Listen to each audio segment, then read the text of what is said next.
آج کے شمارے میں ہم یہ سمجھنے کی کوشش کریں گے کہ اردو زبان کا تعلق ہند آریائی زبان سے ہے۔ اردو کے مختلف نام ہیں جیسے ریختہ، ہندوی، اردو معلی، ہندوستانی اور اردو۔ ماہرین لسانیات اردو کو ایک جدید ہند آریائی زبان تسلیم کرتے ہیں اور اس کا تعلق قدیم ہند آریائی زبانوں سے بھی مانتے ہیں۔ اس حوالے کو اچھی طرح سمجھنے کے لیے یہ ضروری معلوم ہوتا ہے کہ لسانیات کے ماہرین کے ذریعے تقسیم کیے گئے ہند آریائی زبانوں کے مختلف عہد پر ایک نظر ڈالیں۔ ہند آریائی زبان کے 3 عہد مقرر کیے گئے ہیں۔ پہلا، قدیم ہند آریائی زبان۔ قدیم ہند آریائی زبان کو ہند آریائی زبان کا پہلا عہد تسلیم کیا گیا ہے۔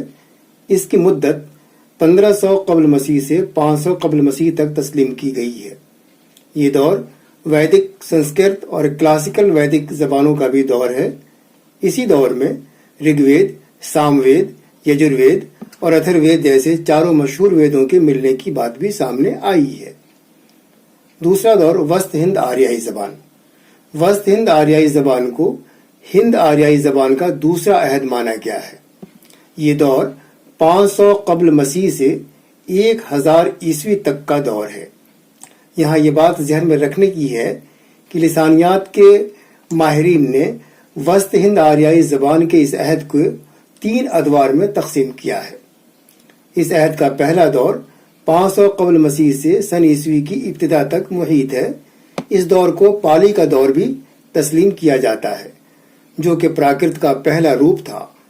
پالی کو قدیم ماگدی یا قدیم مگدی بھی کہتے ہیں۔ اس عہد کا دوسرا دور پراکرت کا دور بھی کہلاتا ہے، جو کہ سن عیسوی کے آغاز سے 500 عیسوی تک محیط ہے۔ پراکرت کو ماہرین لسانیات سنسکرت سے نکلنے والی مقامی زبان تسلیم کرتے ہیں۔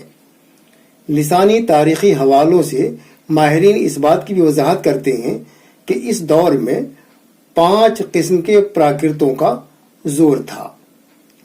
Number 1، Maharashtri Prakrit. Number 2، Shauraseni Prakrit. Number 3، Magadhi Prakrit. Number 4، Ardha ماگدی Prakrit. اور نمبر 5، پیشاجی پراکرت۔ ماہرین لسانیات پیشاجی پراکرت کو ہی اپبھرنش کا دور بھی مانتے ہیں۔ آئیے اب ہند آریائی زبان کے تیسرے عہد کا ذکر کرتے ہیں۔ تیسرا، جدید ہند آریائی زبان۔ جدید ہند آریائی زبان کے دور کو ہند آریائی زبان کا تیسرا عہد تسلیم کیا گیا ہے۔ اس کا دور 1000 عیسوی سے تاحال یعنی اب تک کا دور مانا گیا ہے۔ ماہرین لسانیات اس بات کی وضاحت کرتے ہیں کہ ہندوستان کی جدید زبانوں پر اپبھرنش کے اثرات کافی زیادہ رہے ہیں۔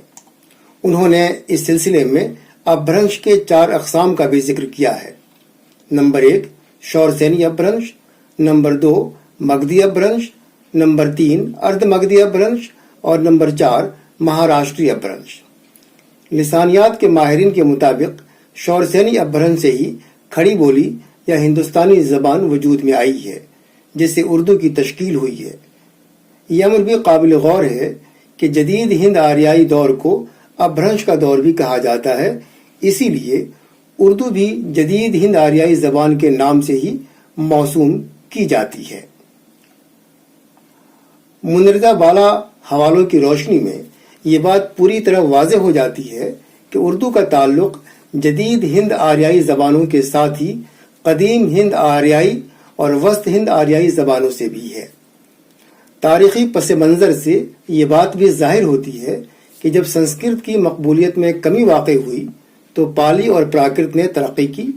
رفتہ رفتہ پراکرت میں بھی تبدیلیاں واقع ہوئیں اور پھر اپبھرنش کا وجود ہوا۔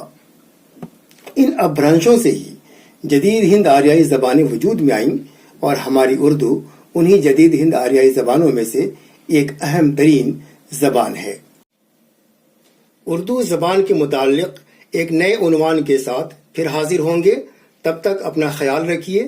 نئی ویڈیوز سے جڑے رہنے کے لیے چینل کو سبسکرائب بھی کر دیجیے۔ بہت بہت شکریہ۔